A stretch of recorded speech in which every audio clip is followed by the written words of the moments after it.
5 strategies to succeed in competitive niches online. It should go without saying, but some markets are more difficult to compete in than others.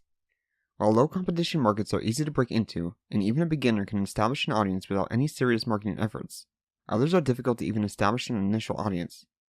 It could take months and hundreds of hours of work before entrepreneurs in these markets experience any return at all. Fortunately, however, expensive markets tend to offer great rewards in return. After all, a market becomes competitive due to the fact that there's so much money to be made, and competitive markets offer incredible opportunities to scale. In this article, my goal is to shorten the time it takes you to succeed in these markets, sharing with you tactics and strategies myself and others have utilized to build our brands in competitive industries. Over the years, I've competed in both small, refined niches as well as major markets like business and parenting. These are markets that have insane amounts of brand loyalty, and getting a consumer to make regular visits and purchases is very tough and often quite expensive. There's a healthy degree of skepticism to newcomers, and establishing any sort of name for yourself, let alone growing an engaged audience, can be difficult. While my baby product brand is far from becoming a household name, we've managed to carve out our own niche market, and our blog audience and customer base is growing every day. I only mentioned this to show you that what I'm about to share with you actually works, and can be applied to your business regardless of the market. I've used these strategies to build my personal brand here as well. So, without any further ado, let's begin. 1. Draw out what makes you unique. Make yourself memorable. When possible, play out whatever it is that makes you unique. No business is going to be the best at everything that they do. What's important is that you are remembered as being the go-to choice for something specific. Therefore, putting some sort of spin on both your products as well as the content you put out is extremely important. After all, the absolute worst thing you can do in a competitive market is blend in. This guarantees you will be quickly forgotten, especially if you don't have the budget to retarget old visitors. If you aren't sure about what makes you unique, don't worry. Here are a few things you can do to differentiate your products and content to help you stand out. Utilize different types of content than what is standard: video, audio, interactive quizzes, etc. Niche down further. Become the true expert on a more specific sub-niche before branching out. Structure your content in a different way, doing things your competitors aren't.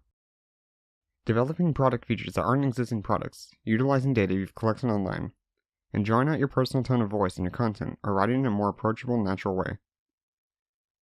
As you can see, it's not always about having something unique to say. Sometimes as simply as possible. In these cases, differentiating your brand based on its presentation can help you to become more memorable and carve out a space in these competitive markets. 2. Focus on retention. This, more than anything, will ensure that your brand grows steadily over the long term. Even if you are only getting a handful of new visitors each day, if you are able to retain them, your audience is guaranteed to grow over time. It will be clear that over months or years that you will actually emerge as one of the featured big players in your niche market. So what does it mean to retain your visitors? It doesn't necessarily mean that they need to consume all of your content upon finding you, as nice as this may be. Rather, you need them to engage with you further after visiting your site, giving you some opportunity to get your brand in front of their eyeballs once again. One of the most common ways brands do this nowadays is by encouraging visitors to follow you on their social media pages. This is great and certainly better than nothing. However, most professionals will recommend you take it one step further and ask for their email instead. This is because email offers a few key benefits over social. Not only do 100% of your messages actually reach 100% of your subscribers, unlike Facebook where you may reach 1 to 2%, but you're actually in control of your email list. It can't be taken away from you due to network shutting down, random algorithm updates, or unjustified account bans. It's an asset that you can actually depend on. One of the greatest aspects of email marketing, however, is data collection, combined with automation. It's possible for you to set up a series of emails that move subscribers towards a goal, such as purchasing a product, all on autopilot. You write the emails in advance, and they are delivered to subscribers at preset intervals. At the same time, you'll be collecting data on what's working, what types of subscribers are becoming buyers, what email headlines are being opened, and what emails are driving action. You can then run continuous tests on your autoresponder sequence, optimizing it to improve all these metrics over time. After all, it's not like you can't get these people following you on social media anyway, but when you only have one shot to retain a first-time visitor, email is definitely the way to go. If you want to learn more about how you can utilize email marketing to succeed inside of competitive markets, I highly recommend checking out my course on this very topic, which you can reach by visiting jamesmcallisteronline.com/email. If you're new to email marketing, I will show you everything that you need to know. If you're already experienced in email marketing, but want to learn some of the more advanced techniques to maximize the value of each subscriber, it will show you how to do exactly that. 3.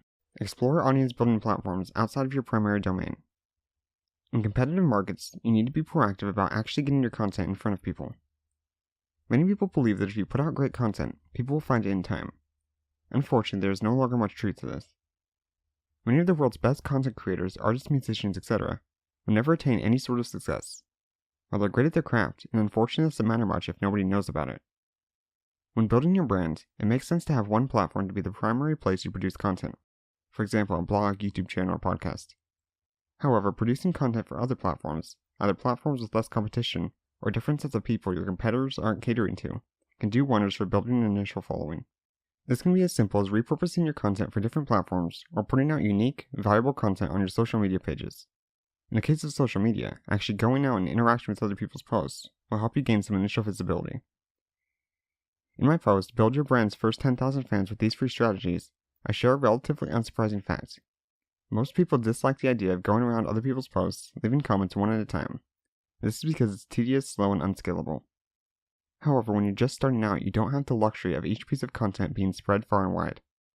Early on, every audience member matters. If you can build even one engaged fan for every 10 comments you leave, you at least have something to work with and get the ball rolling. 4. Leverage others. Network. Networking is perhaps the most powerful way to skyrocket your own growth, allowing you to increase your authority in leaps and bounds, extremely quickly, I must add. This is because networking allows you to leverage the work other people have done in building an audience. When you're able to tap into that through the form of a shout-out, guest post, or a more extensive collaboration, you get to take some of that audience back with you, building yourself up in ways that would otherwise not be possible.